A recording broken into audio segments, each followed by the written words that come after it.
4 PM news network में दोस्तों आपका स्वागत है। मैं हूं आपके साथ राशिद जहीर। टीएमसी की टूट से पहले ही कल मैं आपको बता चुका था कि टीएमसी टूटने वाली है लगभग। मैंने अपने थंबनेल में लगभग का भी शब्द लिखा था और टीएमसी टूट गई।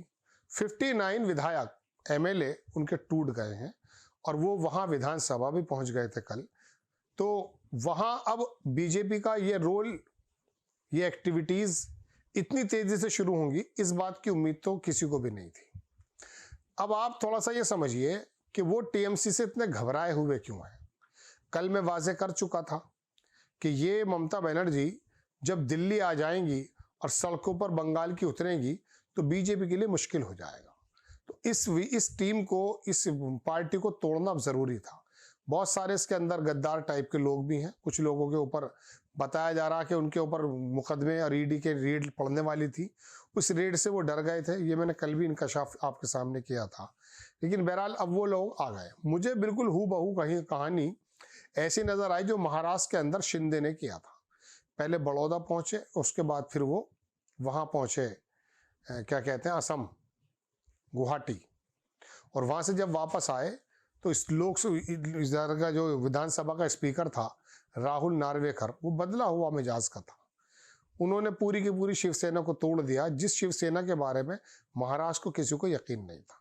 बिल्कुल सेम स्थिति उन लोग यही करेंगे।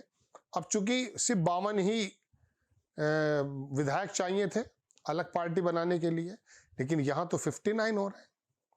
तो अब इनको टीएमसी भी ओरिजिनल शायद इनकी हो जाएगी, टीएमसी का बिल्ला भी इनको मिल जाएगा। लेकिन देखने की बात यह है कि उद्धव ठाकरे तो अपनी आदत के मुताबिक बहुत ही शांत व्यवहार के व्यक्ति हैं, थे और हैं भी। लेकिन ममता बनर्जी को जो फाइटर कहा जाता है, वो फाइट कहाँ लड़ेगी। बीजेपी अपने पूरे रूप में है। उन लोगों ने इसको तोड़कर रख दिया है पार्टी को। अब वो पार्टी को, टीएमसी को दूसरी ही बना देंगे। तो क्या अब ममता बनर्जी को कुछ और नाम रखना पड़ेगा? ये भी सोचने की बात है। विहिप कौन जारी करता क्या है, इसके बारे में मैंने देखा था। कद्दावर नेता जो अरूप राय हैं और चंद्रनाथ सिन्हा, ये भी छोड़ गए। ये दल बदल कानून, एंटी डिफेक्शन लॉ के लिए बचने के लिए 2/3 मेजोरिटी चाहिए, यानी कि 80 थे, 2 तो निकाल चुकी थी खुद ममता बनर्जी, तो 78 रह गए थे। तो अब उसमें से 52 विधायक जरूरी हैं, वो 59 हो रहे हैं।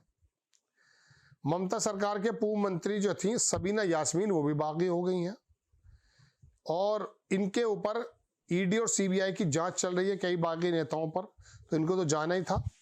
सांसद और विधायक मिलाकर सिर्फ 2 बड़े नेता पहुंचे थे 9 मंगलवार के प्रदर्शन में। जब ममता बनर्जी कर रही थी तो विधायकों को और सांसदों को मिलाकर के 9 लोग पहुंचे थे। अब बात यह है कि कई सारे विधायक भी, और मैं तो एक मुस्लिम नेम और था, मंत्री था, वो भी बागी हो गया है।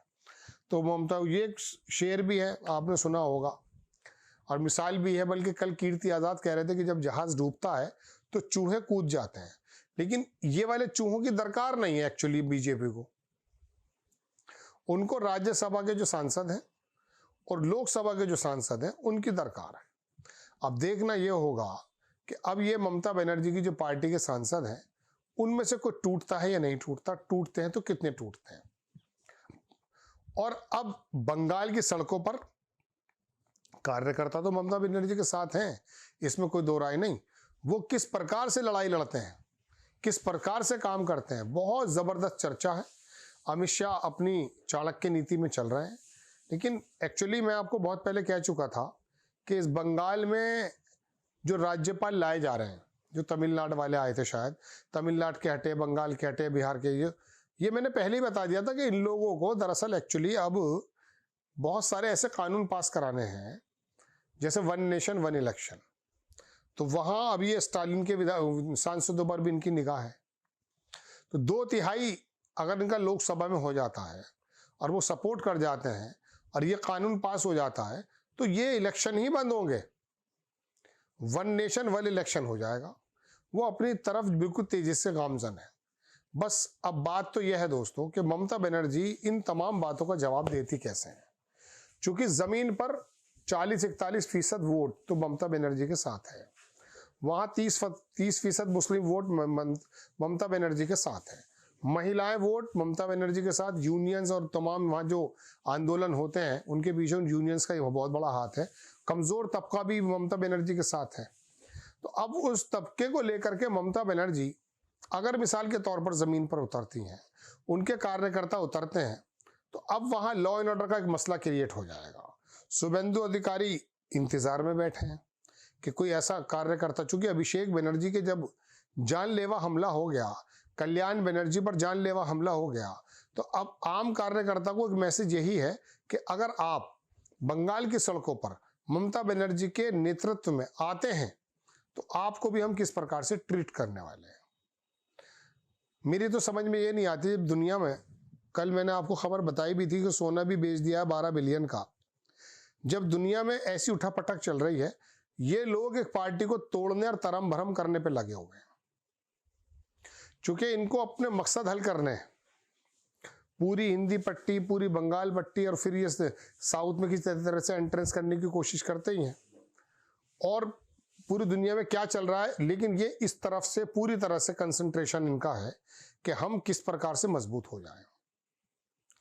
दोस्तों, ये भारतीय जनता पार्टी आरएसएस का कोई मंसूबा हो, उसके लिए तो बेहतर हो सकता है, लेकिन ईमानदारी की बात यह है कि देश के लोकतंत्र के लिए, और जिस तरह से इस टाइम अंतर्राष्ट्रीय माहौल चल रहा है, उसके मद्देनजर देश में इस तरह की एक्टिविटीज होना बिल्कुल, मैं समझता हूं, खतरे से खाली नहीं है। और खास करके बंगाल, उस बंगाल में जो बांग्लादेश के बराबर में है। मैं ये नहीं कह रहा हूं कि हिंदुस्तान, हमारा भारत कोई कमजोर है, हम हर तरह से, लेकिन सीमा पार जो प्रदेश होते हैं उनको तो बहुत ही ज्यादा सेंसिटिव प्रदेशों में इसलिए गिना जाता है क्योंकि बाहर की जो ताकत है उनको बहुत ज्यादा आसानी होती है इंटरनल मामले में टांग अड़ाने की। और आप ये भी जानते हैं कि बंगाल और बांग्लादेश के बीच में जो जिस प्रकार का आपस में लोगों का आवागमन है, भाषा दिवस के दिन तो बॉर्डर खोल दिए जाते हैं। अब आप घुसपैठियों के नाम पर उन्हें बाहर निकालेंगे ताकि आपका बहुसंख्यक वर्ग, जो हिंदू वोट है जो आपको मिला है कम या ज्यादा, वो खुश हो जाए, क्योंकि ये सारे वो काम करते भी हैं। तो ऐसे में बांग्लादेश की तरफ से कोई बाहरी ताकत है, तो ये बॉर्डर पर इस प्रकार का खेल खेलना, उधर ममता बनर्जी रोड पर होंगी अपने पूरे कार्यकर्ताओं के साथ, तो ये बंगाल को जलाने की एक कोशिश है। और ये मेरे और आपके बंगाल, मेरे और आपके भारत के लिए बहुत ज्यादा सुटेबल स्थिति नहीं है कि ममता बनर्जी कार्यकर्ताओं के साथ उत्पात मचा रही हो, क्योंकि बंगाल की जो पुराना आप अगर हिस्ट्री देखेंगे, बम चलाना, आगजनी करना, वहां एक उमूमन एक कॉमन खेल लगता है। ऐसे में आप अपने काम में होंगे, ईश्वर ना करे कि बाहरी ताकतें फिर कोई दूसरा काम कर जाए, क्योंकि होता है। जय हिंद।